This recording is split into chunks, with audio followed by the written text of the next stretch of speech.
ಬರದೆ ಸಂವಿಧಾನವನ್ನ ಕಷ್ಟಪಟ್ಟು ಬರೆದಾರೋ ಭೀಮಾ ಬರದೆ ಸಂವಿಧಾನವನ್ನ ಸಂವಿಧಾನ ರಚನೆ ಸಮಿತಿಗೆ 7 ಜನರನ್ನು ಆಯ್ಕೆ ಮಾಡಿದರು. ಕರಡು ಸಮಿತಿಯ ಅಧ್ಯಕ್ಷರು ನಮ್ಮ ಭೀಮರಾವ್ ಅಂಬೇಡ್ಕರ್ ಆಗಿದ್ದರು. ಆಯ್ಕೆ ಮಾಡಿದ ಎಲ್ಲ ಸದಸ್ಯರು ಸುಳ್ಳು ನೆಪ ಹೇಳಿದು ಭ್ರಾಂತರು. ಭೀಮರಾವ್ ಸಂವಿಧಾನ ಬರೆದರು, ಸುಳ್ಳು ನೆಪ ದೂರ ಸರಿದರು.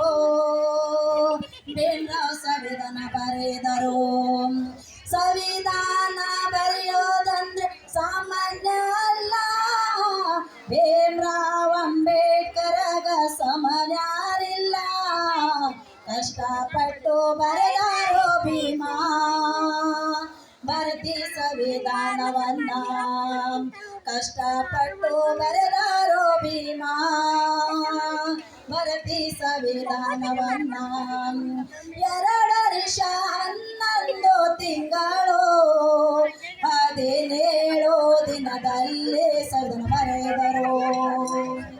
1950 ಜನವರಿ 26ನೇ ತಾರೀಖು ಭೀಮರಾವ್ ಬರೆದ ಸಂವಿಧಾನವು ಅಂದಿನಿಂದ ಜಾರಿಯಾಯಿತು.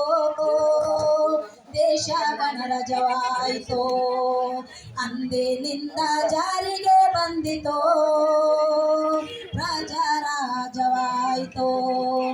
ಸಂವಿಧಾನ ಬರೆಯೋದಂದ್ರೆ ಸಾಮಾನ್ಯ ಅಲ್ಲ. ಭೀಮರಾವ್ ಅಂಬೇಡ್ಕರ್ಗ ಸಮನ್ಯಾರಿಲ್ಲ. ಕಷ್ಟಪಟ್ಟು ಬರೆದಾರೋ ಭೀಮಾ ಭಾರತೀಯ ಸಂವಿಧಾನವನ್ನ ಕಷ್ಟಪಟ್ಟು ಬರೆದಾರೋ ಭೀಮಾ ಭಾರತೀಯ ಸಂವಿಧಾನವನ್ನ ಅಜ್ಞಾನ ಎಂಬ ಕಲ್ಲನ್ನು ಕೆತ್ತಿದ ಭೀಮರಾವಗಳಿರಳು ಶ್ರಮವಯಸಿ ಸಮಬಾಳು ಸಮಾನತೆಯ ಬಯಸಿ ಸಂವಿಧಾನ ಬರೆದಾರೋ ಜೀವ ಕಡಗಣಸಿ. ಕೊಟ್ರೇಶ ಕಂದ ಬರೆದ ಈ ಕವನ ನಾಗರಾಜ ಹಾಡಿ ಹೇಳ್ಯಾರೋ ಪೂರ್ಣ. ತಪ್ಪು ಇದ್ದರೆ ಕ್ಷಮಿಸಿರಿ ನಾಗರಾಜ ಹೇಳಿ ಹೇಳ್ಯಾರೋ ಪೂರ್ಣ. ತಪ್ಪು ಇದ್ದರೆ ಕ್ಷಮಿಸಿರಿ. ಎಲ್ಲರಿಗೂ ಜೈ ಭೀಮ್.